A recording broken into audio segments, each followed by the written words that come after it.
اعوذ باللہ من الشیطان الرجیم بسم اللہ الرحمن الرحیم۔ السلام علیکم اسٹوڈنٹس، آج جو شارٹ سٹوری ہم آپ کے ساتھ کریں گے اس کا نام ہے دا ہیپی پرنس اور اس کو لکھا ہے آسکر وائلڈ نے۔ ٹھیک ہے، سب سے پہلے ہم دیکھتے ہیں کہ آسکر وائلڈ خود کون تھے اور ہیپی پرنس جو سٹوری ہے اس کے لکھنے کا مقصد کیا تھا۔ آسکر وائلڈ جو ہیں وہ 16 اکتوبر 1854 میں پیدا ہوئے اور 30 نومبر 1900 میں ان کی ڈیتھ ہوئی ہے، یعنی کہ یہ basically Victorian era of literature جو ہے اس سے بلونگ کرتے تھے۔ بیسیکلی آئرش پوئٹ اور ایک پلے رائٹ تھے۔ ٹھیک ہے،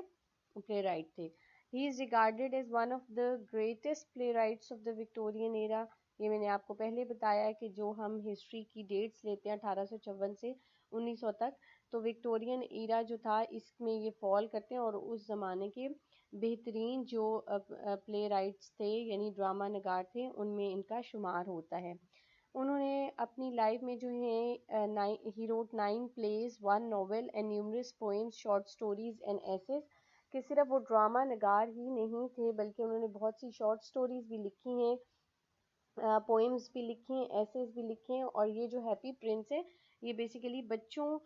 کے پڑھنے کے لیے بیڈ ٹائم سٹوریز کے طور پر یہ لکھی گئی تھی۔ اچھا جی، آگے ہم دیکھتے ہیں کہ Wilde was a proponent of aesthetic movement which emphasized aesthetic values more than moral or social themes. This doctrine is most clearly summarized in the phrase art for art's sake. اس جو کیریکٹرسٹک ہے اسے پتہ چلے گا کہ Oscar Wilde جو ہیں وہ کس طرح کا لکھتے تھے۔ بیسیکلی وہ ایستھیٹک موومنٹ کے ایک بہت بڑے پروپوننٹ یعنی کہ ایک بہت بڑے حامی تھے، اور ان کا خیال تھا کہ جو ایستھیٹک ویلیوز ہوتی ہیں وہ سوشل اور مورل ویلیوز سے زیادہ امپورٹنٹ ہوتی ہیں۔ بیسیکلی لٹریچر میں یہ آرٹ فار آرٹ سے کے نام سے لکھا جاتا ہے۔ تو چونکہ آپ کا بہت زیادہ کریٹیکل انالیسس نہیں آتا ایگزامینیشن کے پوائنٹ آف ویو سے، تو اتنا اگر آپ کو آسکر وائلڈ کے بارے میں اتنا کچھ پتہ ہے تو وہ سفیشینٹ ہے۔ اب ہم دیکھتے ہیں کہ جو کہانی ہم کرنے لگے ہیں دا ہیپی پرنس، اس میں کون کون سے کیریکٹرز ہیں اور کون کون سی جگہیں ہیں، خاص جگہوں کے نام اس شارٹ سٹوری کے اندر استعمال ہوئے ہیں۔ سب سے پہلے جو مین کیریکٹر یا پروٹیگنسٹ جس کو آپ کہتے ہیں وہ ہیپی پرنس ہے۔ دا ہیپی پرنس یہ ایک اسٹیچو ہے، بیسیکلی ایک مجسمہ ہے جو کہ شہر میں بہت اونچے سے ستون کے اوپر دا ہیپی پرنس کا مجسمہ لگایا گیا ہے۔ اور یہ مجسمہ کیوں لگایا گیا تھا؟ یہ ایک شہزادے کی یاد میں لگایا گیا تھا۔ یہ جب ہم سٹوری شروع کریں گے تو پھر میں آپ کو ڈیٹیل میں اس میں ہم بات کریں گے۔ اس کے بعد ایک سویلو برڈ ہے، یہ ایک برڈ ہے لیکن یہ ایز اے کیریکٹر یوز ہوا ہے اس کہانی میں، جو کہ اس کہانی کو ایک فیری ٹیل کی فارم بھی دیتا ہے، یعنی اس برڈ کیریکٹر کی وجہ سے ہم اس کہانی کو ایک فیری ٹیل بھی کہہ سکتے ہیں۔ پھر اس کے بعد جن کیریکٹرز کی یہ ہیں تو مائنر کیریکٹرز، لیکن ظاہر ہے یہ شارٹ سٹوری میں استعمال ہوئے ہیں، اور ان لوگوں کی سویلو برڈ جو ہے وہ ہیپی پرنس کے کہنے پہ مدد کرتا ہے۔ ان میں پہلے ایک پور وومن آتی ہے، شی از مسٹریس یعنی کہ کپڑے سیتی ہے یہ۔ اس کے بعد ایک پلے رائٹ ہیں، یہ ڈرامہ نگار ہے، نوجوان لڑکا ہے جس کے پاس گھر میں کھانے پینے کو کچھ نہیں ہے۔ پھر اس کے بعد ایک چھوٹی سی بچی آتی ہے، ماچس بیچتی ہے وہ لڑکی،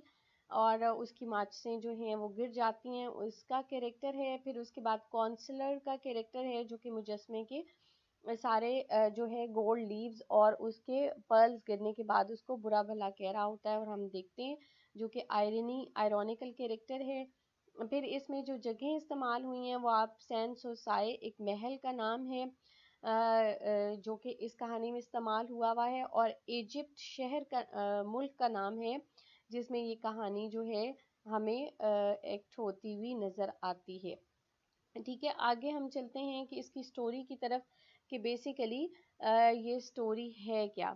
یہ ایک مجسمے کی کہانی ہے، دا ہیپی پرنس اس مجسمے کا نام ہے، اور یہ ایک شہزادے کی یاد میں یہ ایک مجسمہ جو تھا وہ شہر میں ایک بہت بڑے ستون کے اوپر یہ مجسمہ کھڑا کیا گیا تھا، اور جس مجسمے کے اوپر سے اس ہیپی پرنس یعنی اس اسٹیچو کو، اس مجسمے کو تقریباً سارا شہر نظر آتا تھا۔ اس کی پوزیشن یہاں پر جہاں سے اس کو سارا شہر نظر آتا ہے یہ بھی تھوڑی تنزیہ ہے، اس لیے کہ مرنے سے پہلے وہ شہزادہ جو ہے ایک محل میں رہتا تھا جس کا نام سین سوسائے آپ کو میں نے بتایا ہے، اور اس کا مطلب ہی یہ ہے کہ اس محل کے اندر کسی تکلیف، کسی پریشانی یا کسی مصیبت کو آنے کی اجازت نہیں تھی۔ وہ محل ایک پرتعیش قسم کا محل تھا ظاہر ہے، اور اس کے اندر جب شہزادہ رہتا تھا تو اس میں طنز یہ کیا گیا ہے کہ جب وہ اس محل کے اندر رہتا تھا تو اس کو پورے شہر کی کسی چیز کے بارے میں کچھ معلوم نہیں تھا، اس لیے اس نے ایک بہت خوش باش زندگی گزاری، اور اس کا نام بھی اسی لیے دا ہیپی پرنس تھا۔ لیکن جب اس کو اسٹیچو کے طور پر محل میں لگایا گیا تو ظاہر محل سے باہر شہر میں اونچے ستون پر اس کی موت کے بعد لگایا گیا، تو وہاں سے اس کی تکلیف شروع ہوتی ہے۔ پھر اس کے بعد جو ہے ایک چھوٹا سا سویلو برڈ ہے، ایک مین دوسرا کیریکٹر جو میں نے آپ کو بتایا ہے کہ وہ اپنے ساتھیوں سے یہ سویلو برڈ جو ہیں یہ مائگریٹری برڈ ہوتے ہیں، یعنی کہ ہجرتی پرندے ہوتے ہیں۔ یہ ایک جگہ سے دوسری جگہ پر موسم تبدیل ہونے کے ساتھ چلے جاتے ہیں، تو جب موسم تبدیل ہوا تو اس کے سارے ساتھی جو ہیں اس پرندے کے اڑ کے باقی سارے پرندے جو ہیں وہ ایجپٹ کی طرف ٹریول کر گئے۔ یہ اپنے پرندوں سے بہت پیچھے رہ گیا، اس کی جو وجہ بتائی گئی ہے because he fall in love with a red, اس کو ایک ریڈ سے جو اس کی اٹیچمنٹ ہو گئی تھی، اور اس ریڈ کی وجہ سے یعنی اس پودے کی وجہ سے یہ اپنے ساتھیوں سے پیچھے رہ گیا۔ لیکن ظاہر ہے پھر اس کو جب احساس ہوا کہ یہ اکیلا رہ گیا تو یہ اڑنا شروع ہوا، اور ایک دن اڑتا اڑتا تھک کے یہ رات ہو گئی، اور سونے کے لیے یہ اس اسٹیچو کے قدموں میں جا کے سونے کے لیے رات گزارنے کے لیے لیٹ گیا۔ اب جب یہ رات گزارنے کے لیے وہاں پر لیٹا ہے تو اس نے دیکھا کہ رات کو اس کے اوپر پانی کے قطرے گرنا شروع ہو گئے، تو یہ اتنا حیران ہوا کہ یہ کس قسم کا شہر ہے کہ آسمان پہ ایک بھی بادل نہیں ہے لیکن بارش ہو رہی ہے۔ اس نے جب اٹھ کے دیکھا تو اس نے دیکھا کہ وہ جو اسٹیچو جس کے قدموں میں یہ سویا ہوا تھا وہ اسٹیچو رو رہا تھا۔ اس کو بہت حیرانگی ہوئی کہ یہ مجسمہ ہے اور رو رہا ہے۔ پھر اس نے اس سے پوچھا، اس شہزادے نے اپنی کہانی سنائی کہ جب تک میں محل میں تھا تو میں بہت اچھی زندگی گزارتا تھا اور مجھے شہر کی مصیبتوں کا پتہ نہیں تھا، اور جب میں اونچے ستون پر اب مجھے رکھ دیا گیا ہے تو اب میں شہر کی ساری مصیبتوں کو دیکھتا ہوں تو میں بہت روتا ہوں، لیکن اب میں کچھ کر نہیں سکتا۔ ٹھیک ہے، اب وہ پرندہ اس کو کہتا ہے کہ پرندہ اس کی بات ساری سنتا ہے۔ پھر اس کے بعد اسٹیچو جو ہے وہ اس کو کہتا ہے کہ تم کچھ دن رک جاؤ میرے ساتھ اور میرے دوست بن جاؤ۔ یہ جو پرندہ ہے اس کی بات مان لیتا ہے تھوڑے دن کے لیے۔ اب اگلے دن جو اسٹیچو اس کو ایک سی مسٹریس کی بات سناتا ہے۔ یہ سی مسٹریس جو ہے کپڑے سیتی ہوتی ہے، اور اس نے رائل فیملی کے یعنی اس علاقے کے جو محل کی خواتین تھے اس کے کپڑے سی کے اس کو دینے تھے، جبکہ محل میں سے آواز آ رہی ہوتی ہے کہ سی مسٹریس بہت سلو ہے، وہ کام اچھا نہیں کرتی۔ یہ طنز ہے، آئرنی ہے، وہ عورت جو ہے اپنے بیمار بچے کو چھوڑ کے کپڑے سینے پہ توجہ دے رہی ہے، اور اس کا بچہ بہت زیادہ بیمار ہے، اس کو بہت تیز بخار ہے، اور وہ اورنجز کی فرمائش کر رہا ہے کہ میں نے مالٹے کھانے ہیں، اورنج کھانے ہیں، لیکن اس کی ماں کے پاس بالکل پیسے نہیں ہیں کہ وہ اپنے بچے کو مالٹے لا کے دے، اس لیے وہ سمپل ریور کا پانی جو ہے وہ اس کو پینے کے لیے دیتی ہے۔ جب یہ کہانی اسٹیچو کہتا ہے کہ وہ اس کے گھر کے حالات اتنے خراب ہیں تو تم ایسے کرو کہ میری آنکھ ایک جو ہے میری جو سورڈ میں یعنی میری جو تلوار میں روبی لگا ہوا ہے یہ جا کے تم اس کو دے آؤ تاکہ وہ اپنے بچے کے لیے اورنجز کا جو ہے وہ انتظام کر لے۔ پہلے تو ابابیل یعنی جو سوالو برڈ ہے وہ تھوڑا سا ہچکچاتا ہے، لیکن ظاہر ہے وہ پھر اس کی جو تلوار ہے اس میں سے وہ روبی نکال کے اس کو دے آتا ہے۔ ٹھیک ہے، پھر اس کے بعد اگلا جو میزری کا واقعہ ہے یا اس شہر کی تکلیف کا جو واقعہ اسٹیچو بتاتا ہے اس کو، وہ کہتا ہے کہ ایک پلے رائٹ ہے یعنی ایک ڈرامہ نگار ہے جس نے ڈرامہ مکمل کر کے فوراً ہی تھیٹر والوں کو دینا ہے، لیکن اتنی شدید سردی ہے کہ اس کے کمرے میں موجود آگ جو ہے وہ ختم ہو چکی ہے اور اس کے پاس اپنے آپ کو گرم کرنے کا کوئی انتظام نہیں ہے، اس لیے وہ چاہتا ہے کہ اب آپ میری جو ایک آنکھ ہے یعنی آنکھ کے بدلے اس اسٹیچو میں سفائر لگا ہوا تھا، بلو کلر کا ایک سٹون ہے، پریشس سٹون ہے، تو وہ اس کو ریکویسٹ کرتا ہے سویلو برڈ کو کہ آپ میری ایک آنکھ نکال کے اس ڈرامہ نگار کو دے آئیں تاکہ وہ اپنے لیے گرمی کا کچھ انتظام کرے اور وہ اپنا ڈرامہ مکمل کر لے۔ سویلو برڈ اس کی بات مانتا ہے اور اس کی ایک آنکھ نکال کر تو اس کو دے آتا ہے۔ اب جو اس کے آگے والا مزری کا سین ہے اس علاقے کا وہ یہ ہے کہ ایک چھوٹی سی بچی ہے جو اس کے ہاتھ میں ماچسیں ہیں، ماچس کی ڈبیاں ہیں، اور وہ اس کی ماچس کی ڈبیاں ساری گٹر میں گر جاتی ہیں جسے وہ بیٹھی رو رہی ہوتی ہے کہ وہ ماچس کی ڈبیوں کو سیل کر کے پیسے اس نے گھر لے کے جانے ہوتے ہیں. اب وہ اس لیے پریشان ہوتی ہے کہ اگر وہ پیسے نہیں لے کر جائے گی تو اس کے جو ابو ہیں وہ اس کو ڈانٹ ڈپٹ کریں گے. اب سویلو برڈ جو ہے وہ اسٹیچو کے کہنے پہ اس کی دوسری آنکھ دوسرا بلو کلر کا جو سفائر ہے وہ نکال کے اس بچی کو دے آتا ہے. اور اب جب اسٹیچو کہتا ہے کہ آپ یہاں سے چلے جاؤ یا میں چونکہ دیکھ نہیں سکتا، تو اب جو سویلو برڈ ہے وہ وہاں سے اس لیے جانا نہیں پسند کرتا کیونکہ اسٹیچو اب بلائنڈ ہو چکا ہے اور ظاہر ہے وہ نہیں دیکھ سکتا. تو یہ اس کے بلائنڈ ہونے کی وجہ سے اس پر رحم کھاتا ہے اور اس کے ساتھ رہنا شروع کر دیتا ہے. اب سارے شہر میں سویلو برڈ جو ہے وہ چکر لگایا کرتا ہے اور ساری کہانیاں آ کے اسٹیچو کو سناتا ہے. اب جب موسم بہت زیادہ ٹھنڈا ہو گیا تو ظاہر ہے ایک سویلو برڈ اس کو برداشت نہیں کر سکتا تھا. بہت زیادہ سردی پڑنے پر وہ سویلو برڈ جو ہے اس کی ڈیتھ ہو گئی یا وہ اس کے قدموں میں گر کے مر گیا. اب جو ہے ایک دن کونسلر شہر کا وہاں سے گزرا تو اس نے کہا کہ اسٹیچو کے اوپر سارے جو گولڈن لیوز تھے وہ بھی غائب ہو گئے کیونکہ سویلو برڈ نے وہ سارے ایک ایک پک کر کے اسٹیچو کے کہنے پہ شہر کے مختلف لوگوں کو جن جن کو ضرورت ہوتی تھی ان میں تقسیم کر دیے تھے. تو اب اسٹیچو دیکھنے میں بہت برا لگتا تھا کیونکہ اس کی آنکھوں کی جگہ